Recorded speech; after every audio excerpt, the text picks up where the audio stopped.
Hello, my friends. Welcome to another episode of Deep True Crime, where we explore past cases and, just like today, recent cases. And we dive deep into what happened.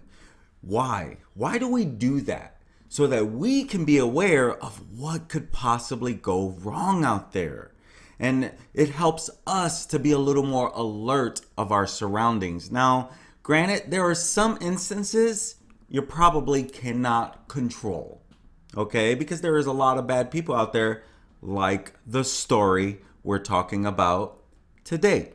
I'm Manny Rodriguez. Thank you for joining me today on Deep True Crime. We're exploring the crazy Denver shooting spree by this man right here, Lyndon McLeod.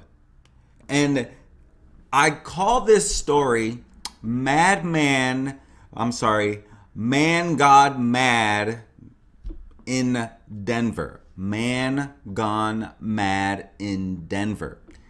Maybe Madman would have been better.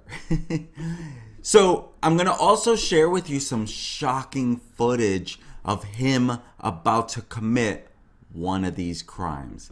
This is some heinous stuff. This is an angry individual.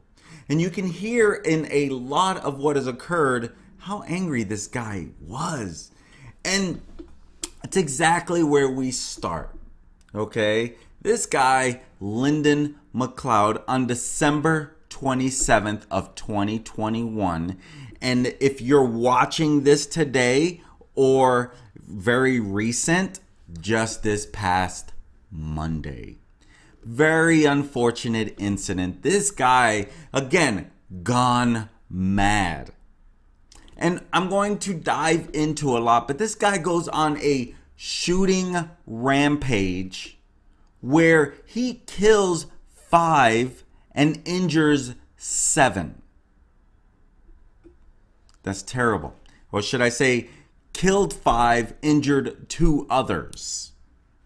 And he literally, this all started around 5 and was completely done with suspect dead by 6. So basically, this whole rampage over an hour's time. And this is where it's like, could it have been prevented?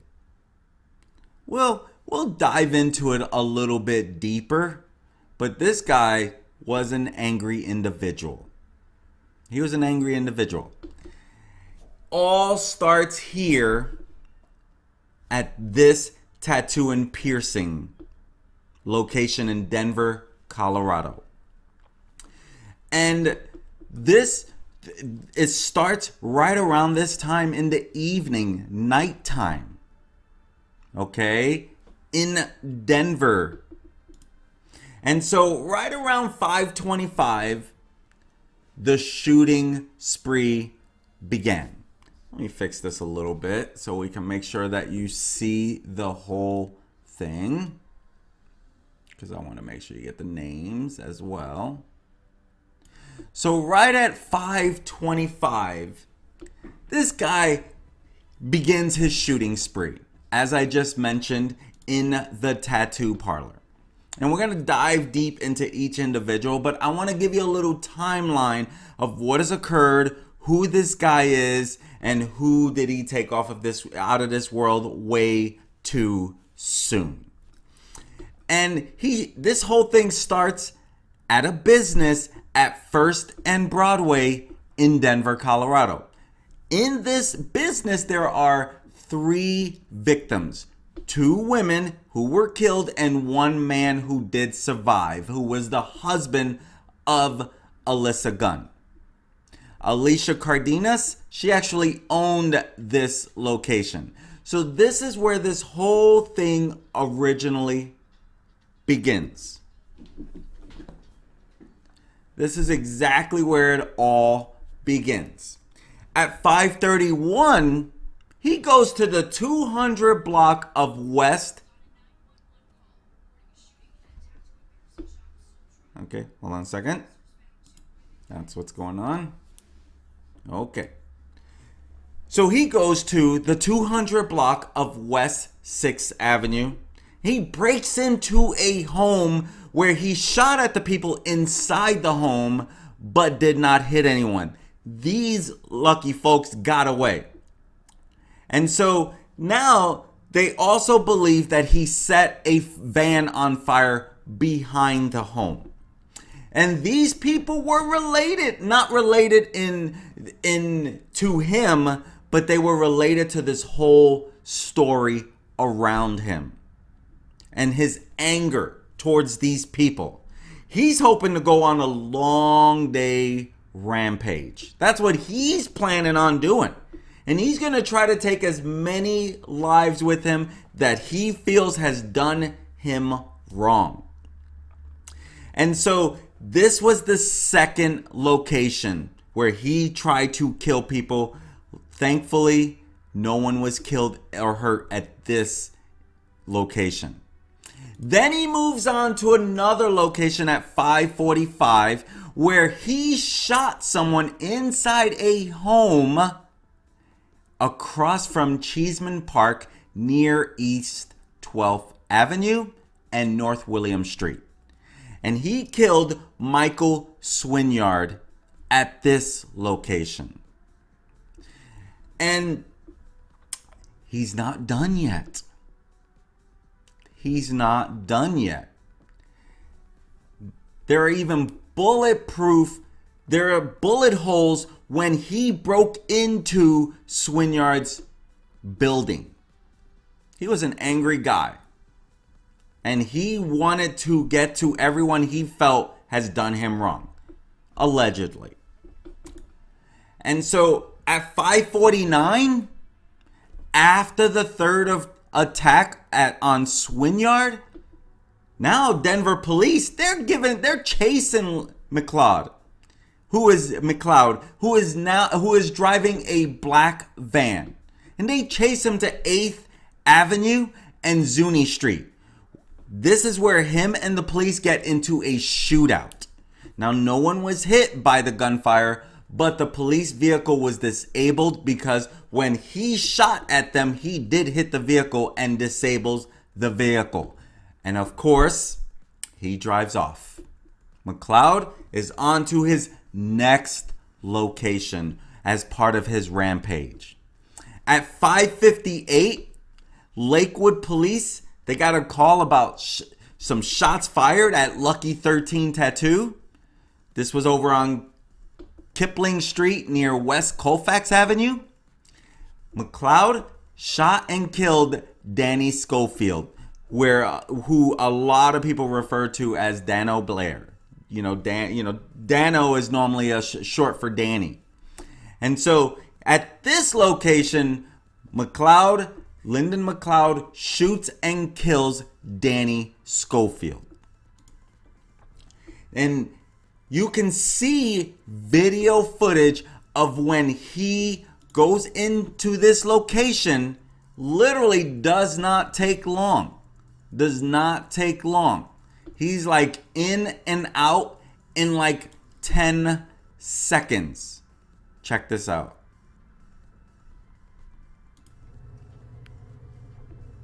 You can see he opens the door to get out of his van. Door is still open. Another vehicle is pulling up. And that guy, you can see he's backing out. He's like, this guy has a gun. You can see the gun in his hand.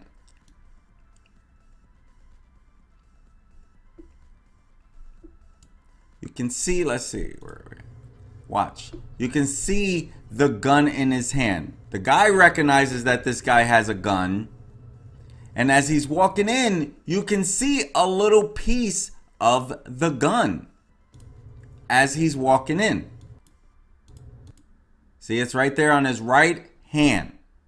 Wow, heinous stuff. So he walks in, literally not 10 seconds later. Not right around 10 seconds. He walks in to Lucky 13 and you can see him walking out now and moving on to his next victim. This is some heinous stuff. That is some chilling footage right there where he goes in shoots up Lucky 13, kills this great guy for his own motive. Unfriggin' believable. That's just some disturbing stuff right there, man. And so at 6:04, Lakewood police now, they try to make contact with McLeod, where he is in his van at the Wells Fargo in the Belmar shopping area. He fires his gun at police and officers fire back. But again, McLeod escapes. He's not done. Then he walks into the Hyatt House around 6:10 p.m. He walks into the Hyatt House Hotel, which is in that shopping center, and he briefly talks to an employee who's at the front desk before he shoots her several times. He shoots and kills Sarah Steck at that location. Now, right about a minute later, he's done with the van. He went on foot to the intersection of South Van Street and West Alaska Drive. Now, an officer is there. She orders him to drop his gun, but instead he fires at her, striking her in the abdomen. But she wasn't done. Despite her wound, she managed to fire back, fatally shooting McLeod, killing him there and ending this spree by this lunatic. If she didn't stop him, he was not done. As you can tell, he already had 2 different instances with police. Who was this guy, Lyndon McLeod? Who was he? Well, he had a series of books. And he's got a website called sanctionthebook.com. And this is not promoting that at all. And from 2018 to 2020, he self-published the series of novels online. And he used the pseudonym Roman McClay. He has Instagram, he has Twitter under Roman McClay. He has social media accounts under Roman McClay. This is a screenshot of his website, Sanction. And you see that picture of him? This is the storage container he lived in up in the mountains, away from everyone.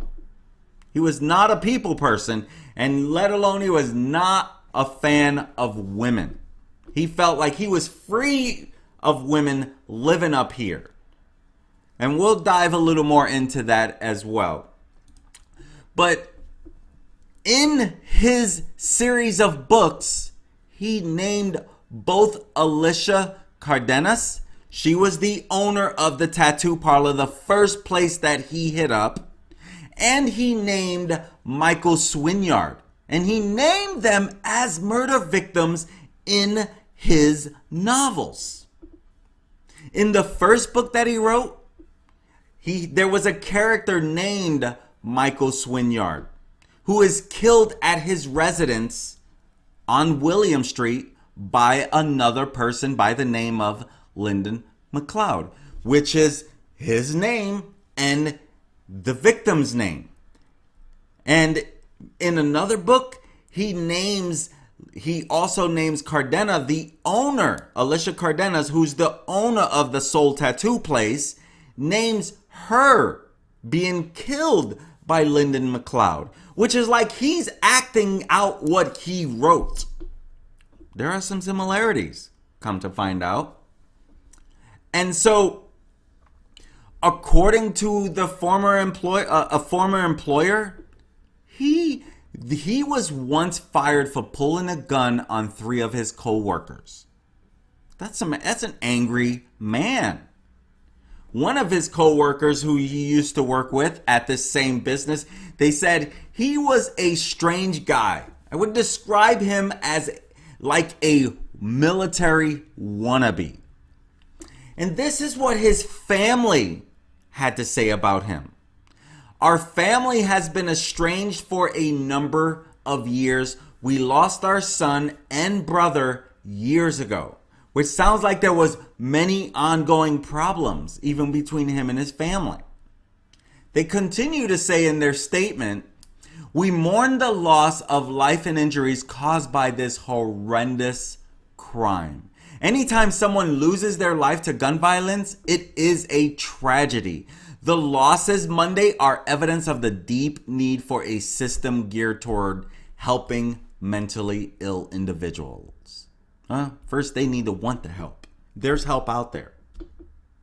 This guy believed he had the answers.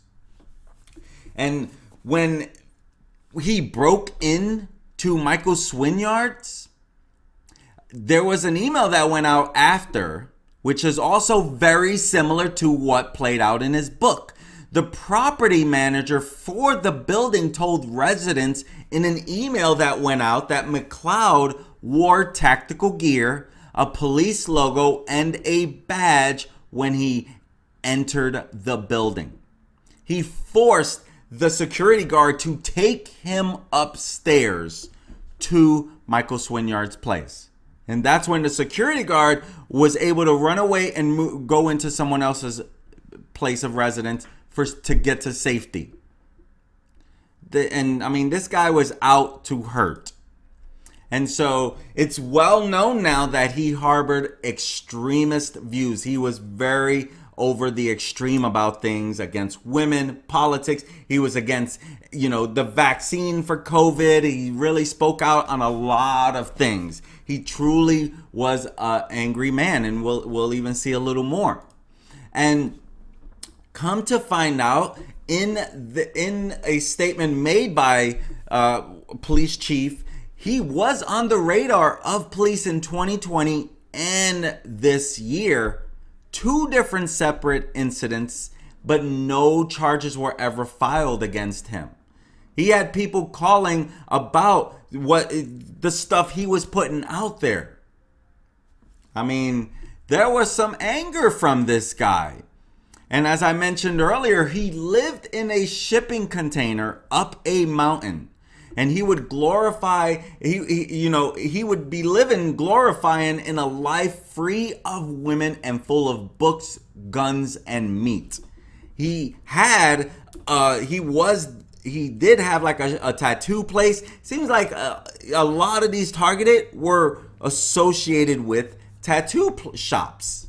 He had a tattoo place, flat black ink, and he had them declare bankruptcy in 2017, but doesn't really sound like he was ever licensed to do any tattooing, so not too sure if he was doing that illegally or what. And so he put this out here under one of his pseudonames, Roman McClay, and this is literally his words, this Lyndon McLeod, aka Roman McClay. This is basically the plot of my stupid book. Our entire society is made up of, I'm going to just say, crappy little, F ending in KS, who insult badasses and get away with it because law enforcement and social norms protect the weak from the strong. I'm over it. Something chilling, he says right here. The weak better buckle up. Again, crap is about to get real. Wow. And in another thing where he shared, passive aggressive man says something crappy to a man who responds with direct aggression.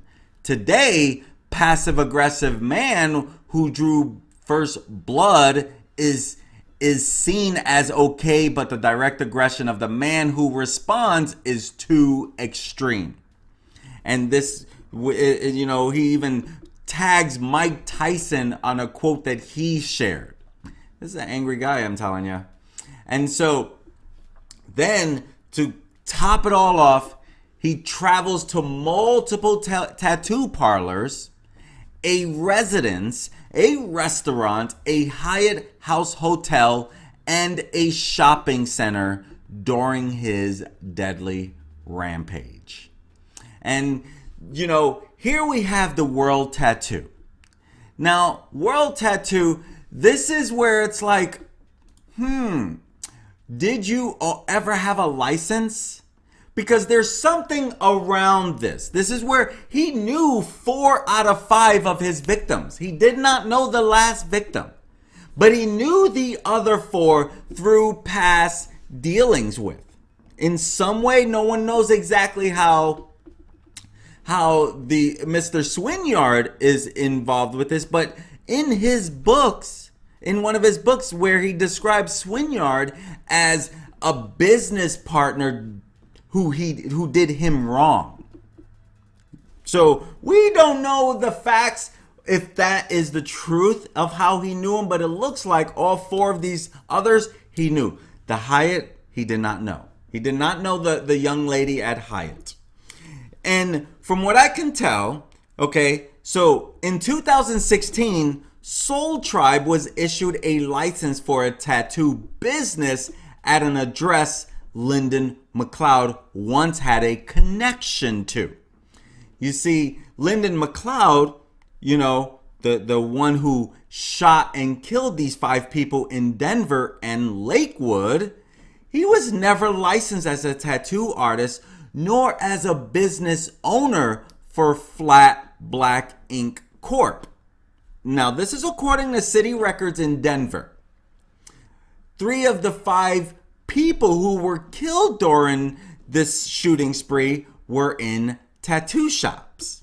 And so a spokesperson for Denver's Department of Excise and Licenses, as Eric Escudero, he said McLeod's name was on the lease for All Heart Industry, which also used the name Flat Black Ink Corp.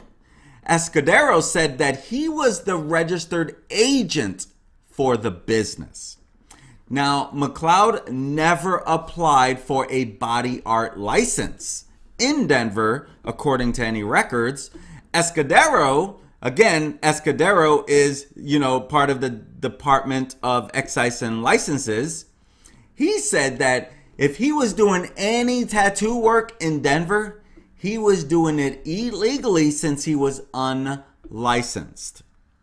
And so Escudero, he says the only thing his name was ever attached to was the business registration with the Secretary of State, which they don't collect ownership information. They only ask for the registered agent and who's filing the document, which isn't always the owner. Now, All Heart Industry, they opened at the address of what's now World Tattoo, which is what you see on the screen right now, which is why I have that up. And so that opened at the address that you're looking at. Okay? And so police, they said that McLeod fired shots near that address, which is 246 6th Avenue. And the license for All Heart Industry expired in August of 2014. Now, in 2015, someone else applied for a license at the same address, but the application was withdrawn. McLeod was listed on that lease as well.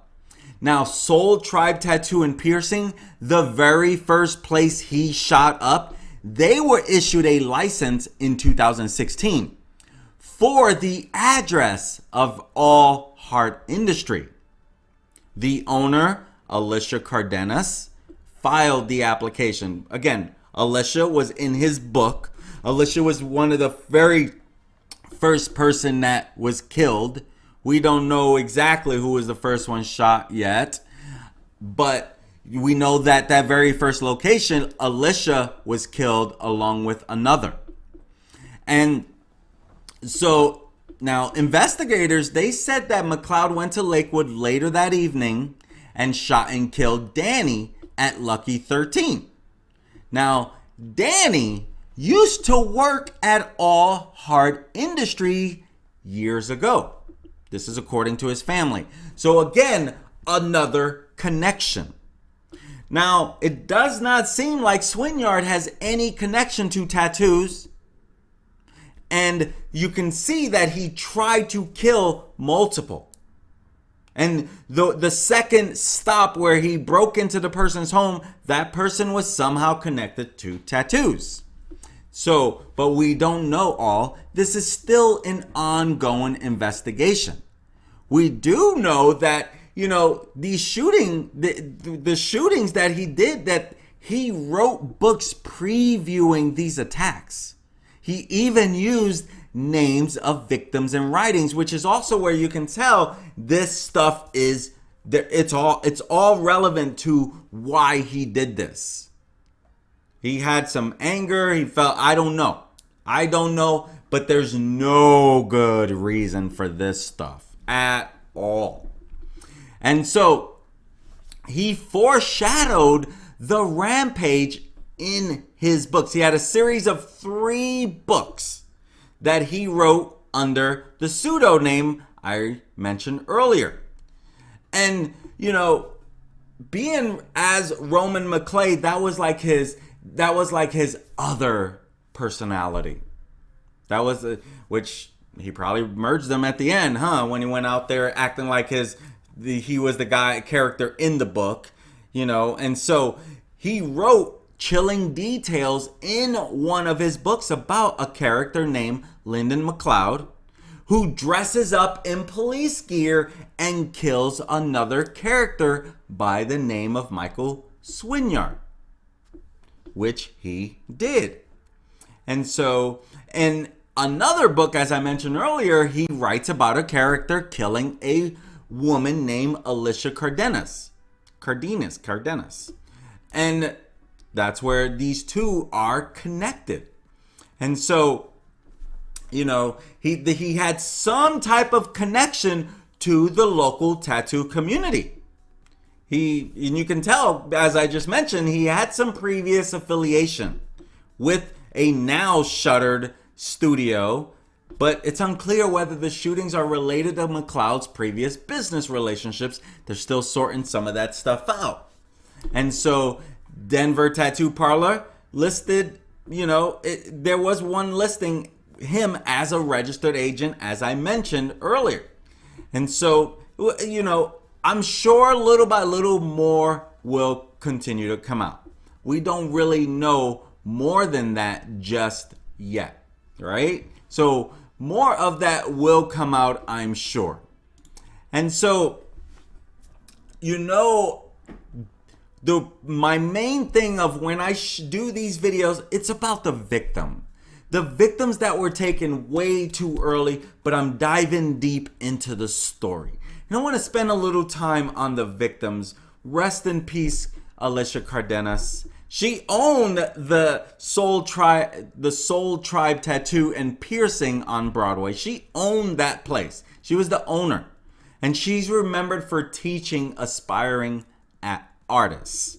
Others have said influenced a lot of people in a lot of places. She was a very important person to our community. Rest in peace, Alicia Cardenas. Taken way too early in her life. So young. Another victim who died at the Soul Tribe Tattoo and Piercing, ALYSSA GUNN-MALDONAD. Now, she was shot with her husband. Her husband did survive. She, unfortunately, did not. She worked at Soul Tribe Tattoo and Piercing as a jewelry manager. She did custom tattoos herself. And she also was a yoga instructor who would spend her, I think it was Thursday nights, there at Soul Tribe doing yoga, teaching yoga to the employees there. And people described her as a gentle soul. She was strong and beautiful, and she could hold her boundaries with such grace and love. She was just a force. She was always really friendly. Rest in peace, ALYSSA GUNN-MALDONAD. Taken way too soon. And Jimmy Maldonado, the husband, he was shot in that very first location, Soul Tribe Tattoo and Piercing. He luckily did survive, and he is healing well from his injuries.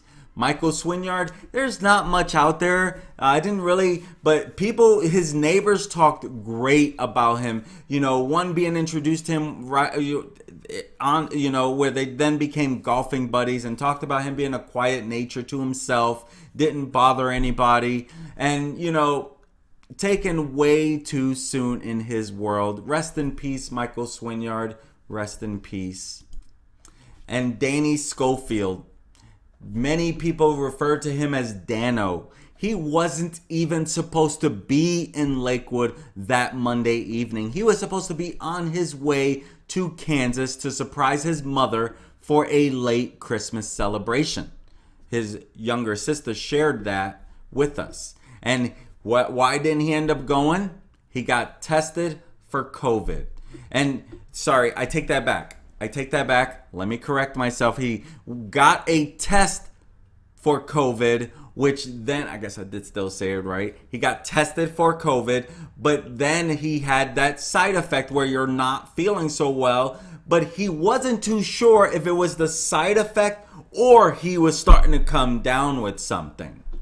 And so he was like, I'm not going to risk it. I'm going to stay home. And so he stayed home, and this is where he would die in his location at Lucky 13 Tattoo Piercing, 1500 block of Kipling. He loved what he did.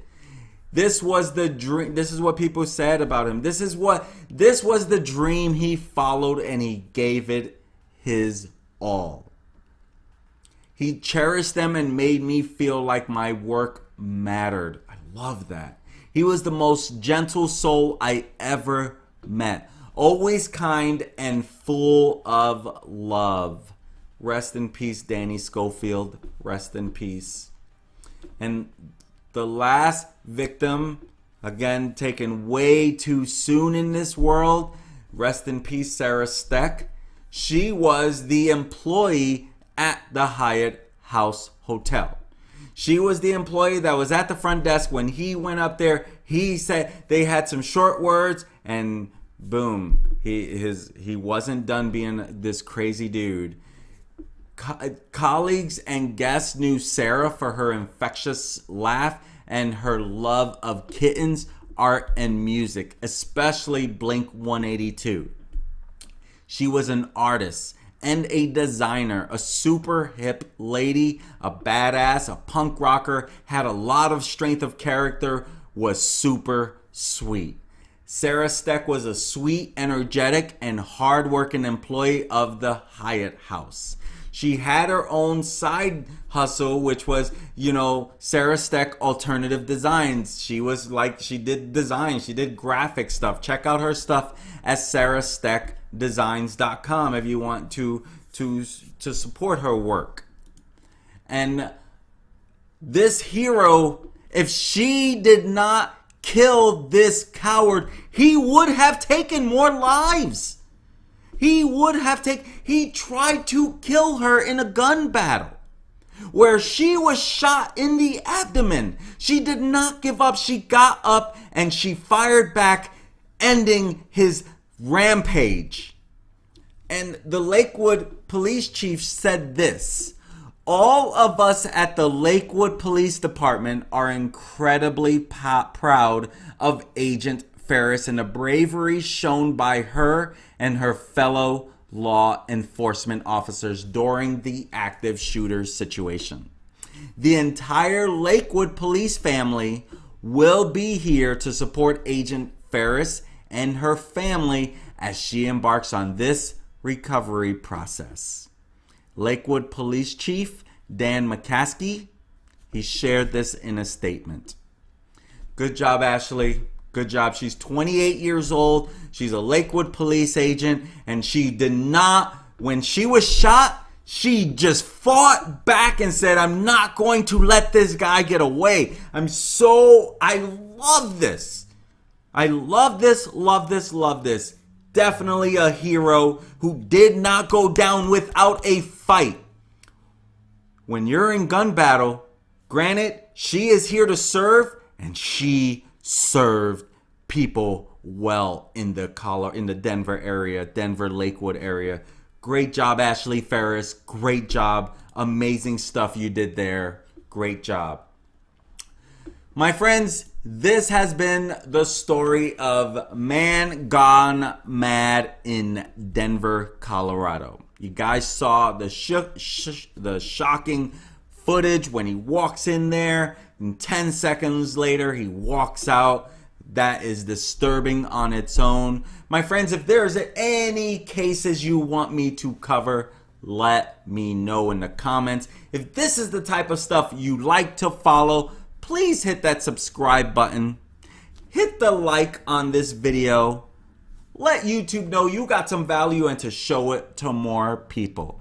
My whole goal with this video is about the victims taken out of this world way too soon, and in today's case by this coward man gone mad. He truly was a madman, Lyndon McLeod. Thank you for joining me today, my friends. This has been another episode of Deep True Crime, where we dive deep and see what happened in these cases. I look forward to serving you again. Have a wonderful day and a happy new year. Peace.